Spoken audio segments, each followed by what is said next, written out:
Hey guys, welcome back. Woodworking here. Got another gameplay breakdown for you. Gonna be playing Catherine in this one. Real quick before we get into the nitty gritty, just like to say thank you again to all of those who have given me feedback telling me that my videos help them. That's the whole reason I make them. Thanks for sharing them with your guilds or with your friends or on your social media of choice. I really do appreciate it. In this game, I'm going to be playing with Tinker, and then we got a random third who we do actually know, but we did duo queue into playing with him. The draft goes down pretty interestingly. We usually ban one of the two healers as our draft bans. Occasionally we'll ban Ringo as well. And then because they banned Lance, we grab Petal because she's pretty hard to counter without Lance. There's still counters for her, like Vox. Even Celeste that the enemy team just picked up is a decent counter. Jewel's a good counter to her, but her biggest counter, Lance, was already taken off the table by them. They get Arden, who's maybe not the best choice against Petal, but definitely one of the strongest roams right now. I didn't really want to pick Lyra here, even though she's a strong roam, because we kind of need a frontliner, and that's my playstyle anyway. So I'm trying to decide between Finn and Catherine. I really like Catherine into Celeste, and I haven't been playing her much, so I decided to grab Catherine. I was assuming that the enemy team was going to grab Jewel, but for some reason they grabbed Vox. Jewel would have been a better choice. She's much better into Petal, I think, especially out of the jungle, and then chaining stuns with Celeste and Jewel, especially on Ringo, would have been really effective for them. Oh well, good for us. One more reason that Vox isn't good here. CP Vox is really good against Petal, right? Because he wants to use his resonance bounce to bounce onto a Munyon and then have the second shot hit Petal. Really effective against her. But they already picked Celeste, so they already have a CP hero on the board. So Vox pretty much can't go CP here, or else our shield goes double duty against both of them. So things I'm going to be looking to do in this game. Stun whoever our target is, probably Celeste since she's squishier. Silence from appropriate angles that don't allow Arden to block my silence. Possibly stun Arden out of his gauntlet if we're not able to focus a target. And then Atlas Vox. If I can do all of those things, or at least most of them well, we'll definitely win this game. That initial rotation you just saw us do, where all three of us go to the lane, and then if the laner isn't able to be ganked, we all three rotate into their jungle, has been working out really well for us. If you normally play with a team, which is my suggestion anyway, I strongly suggest you guys give this rotation a try. First Blood's really valuable. Kills in general are really valuable right now, and because not a lot of people do this, it can be really effective for you, and you can see here it's really effective for us. Tinker stays a little too long and dies for it.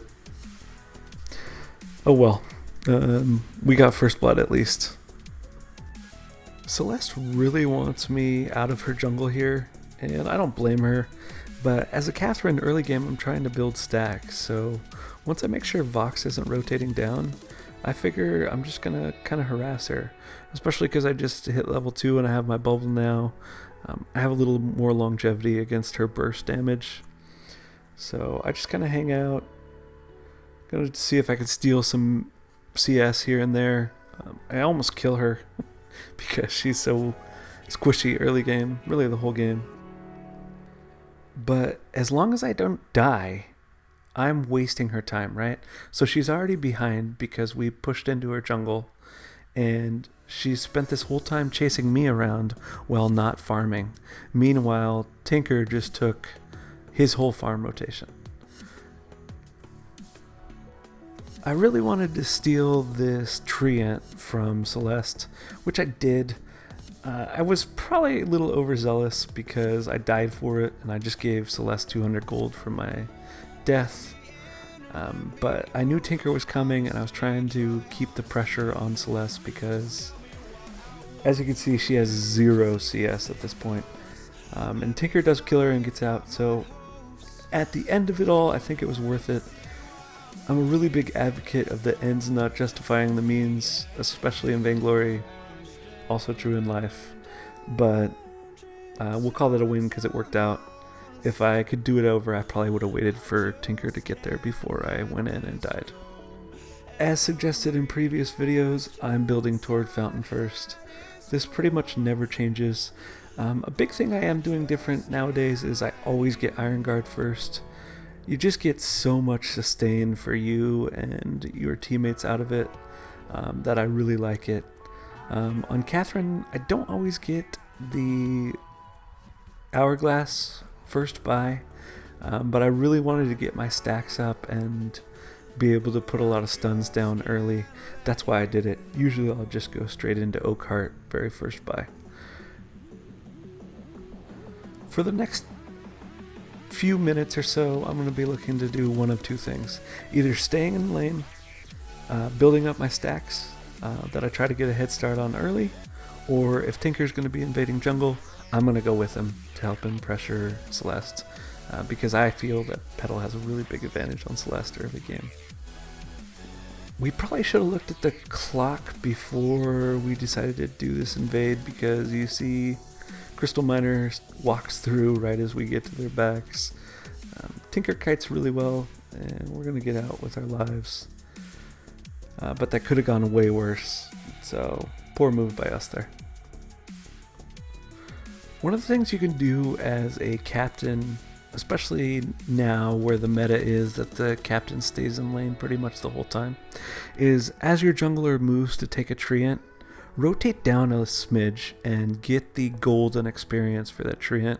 It'll really help you maintain levels over the course of the game if you do this, 10, 20 times, let's say. It's a lot of experience over the course of the game, and it'll help you keep up with levels. And then you'll see Ringo ports, so I'm going to go try and get the experience in gold perk from Petal taking the backs and the back treant.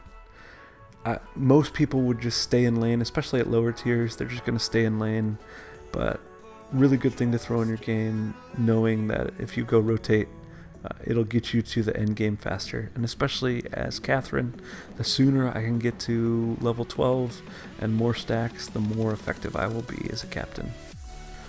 As I told you a few minutes earlier, if Tinker's going to be invading their jungle as Petal, I want to go with them. It's just good for me to be there. I can get some stacks while fighting, and it helps keep the pressure up. You see we're going to get the treant here, and we'll end up getting a kill on Celeste. So if I wasn't there with him, maybe he would have got the farm, maybe he would have got the kill, but he definitely wouldn't have got both, and he might have died because the Crystal Miner's up now. Kind of had a clash of conscience here. I didn't really know exactly what I wanted to do after Fountain. This isn't really a comp that we face often, Vox Celeste. There's a lot of ways I could have gone. I could have gone straight for a cooldown item. I could have gone War Treads, would have helped a lot. Even Crucible would have done some work. I think about going Atlas for Vox. It seems like since he's the carry, that's going to be the best course of action. We'll see if I change my mind as the game goes on. Alright, you can see I flare the tri-bush and then see Arden walk into the shop bush here and made a pretty big mistake. Vox isn't in lane. I assumed he wasn't down here because usually they aren't. Their whole team's there. I just initiated a 2v3, which is bad. I make up for it by having a good Fountain, and Tinker positions really well, uses his ult to get some health back, and we make the best of it. Ringo's gonna ult Arden. I stay on this Arden because Arden's heroic perk probably would have saved his life there, so if I didn't chase that kill down, we probably wouldn't have got it or the ace. So that was one good thing by me, but I really should have noticed that Fox wasn't in lane. I don't know if Ringo pinged that he wasn't or not, but it was on me to check there anyway. and not go face checking that bush. Because once again, that could have gone really bad. One more thing I want to mention about the fight is when I was trying to use my stun on Arden to kill him, I upgraded my stun and I don't have silence now, even though I'm level 6. Not a big deal, it happens to everybody. You're using an ability, so you upgrade it right as it comes up. The only reason I'm bringing it up is if that happens and you're on Discord with whoever your teammates happen to be, let them know, because they're going to expect you to have your ult, no matter what hero you are, except maybe Lance. But any captain hero, you really need to let them know, hey, I fat-fingered my Merciless Pursuit, I don't have Blast Tremor. This time we pay attention and see Vox is in lane, so we can go put pressure on Celeste and we kill her. And then, to make matters worse for the enemy team, we're going to get 1 kill on the Crystal Miner, some decent XP out of it, and we get some decent gold too. And towards the end of the game, maybe they won't have a Crystal Miner anymore if we keep it up. Ringo's going to lose a 1v1 in lane. I don't really feel bad because I need to be there with Petal when she's invading. Actually, maybe Ringo lost the 2v1. But either way, I'm not saying he did anything wrong, and I'm just telling you I didn't do anything wrong by not being there. I needed to be with Petal. It's just an unfortunate thing that happened. Wanted to mention something about vision really quick while there's a lull in the action.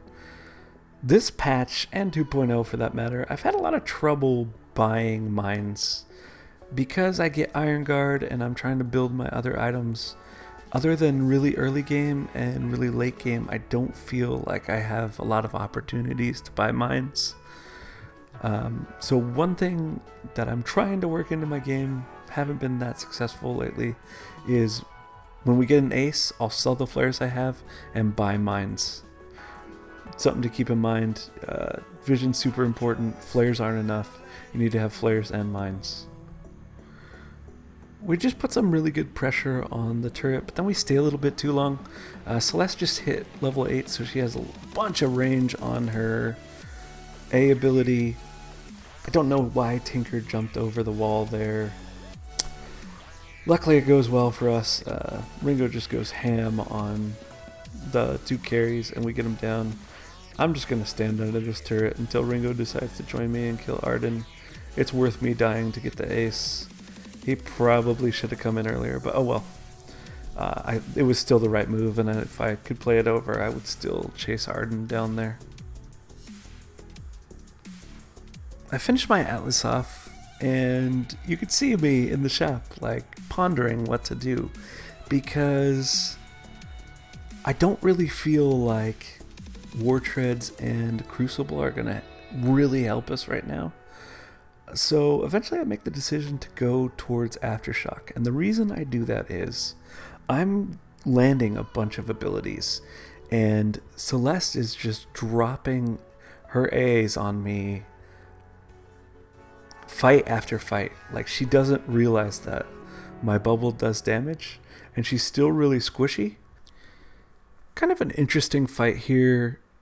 I get a little overzealous because we've been winning a lot of fights and I just got the extra CP, and we engage without Ringo. Ringo's probably like 5 seconds out, and after a good gauntlet by Arden and some poor positioning by me, I really only have Atlas and Fountain to help my teammates, right?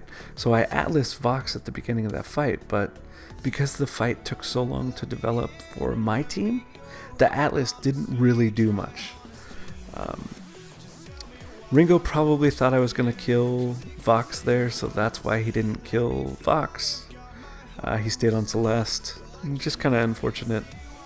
It could have gone either way, me killing Vox or Vox killing me. Oh well. Something to learn from. Maybe wait like a few more seconds, ping Vox to run down to us. If we would have waited like 3 seconds, we would have aced that fight for sure. We're still in the lead though. They have a turret down. I mean, I don't know what the gold is, but I would say we're still up. And we're still doing better in fights. We just are picking engages that aren't favorable for us.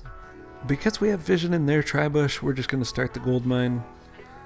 Ringo chases away Arden. Their whole team regroups and starts to come towards us. You can see I keep my blast tremor selected, and I'm ready to silence the enemy team if they come to contest the gold mine. They get there a little bit afterwards, and it was actually a waste of a silence. My teammates had gotten too far away from me at that point to take advantage of it. But we still press the fight advantage we have, jump in. I get the rest of my stuff out on time, and that's an easy ace for us. We just got the gold mine, so there's not really much for us to take other than the crystal miner and push a turret. So if you find yourself in this situation, keep your foot on the pedal. Do not pedal, but the pedal. Do not let up on the enemy team, right? Keep your advantages, pick your fights well, but be aggressive. Like we just chased them under the crystal miner. It didn't matter. We'll chase them under their crystal miner and still ace them. Yeah, that's what you need to do. That's how you secure wins on games. So I don't have Fountain, but Arden doesn't either. You can see my Aftershock really coming in handy here. Like I said, they just attack me non-stop when my bubble's up. You saw me kind of dancing around in Celeste's Helios, seeing if she'd drop a supernova on me when my bubble was up. Kind of cheeky of me, but I can taunt a little when we're doing this well in the game. Go ahead and grab War Treads. My team doesn't really need more protection like from Crucible. Like I said, we need to push the advantage. Having War Treads to maintain aggression is going to do that for us, so that's why I grabbed War Treads. My stacks are looking pretty good this game. I'm averaging over 2 per minute. As I said in my other Catherine videos, if you can do 2 per minute, you're doing really well. It'll set you up really well for late game, which we're not even technically there yet. I consider late game when everybody hits level 12, so we're almost there, but not quite yet.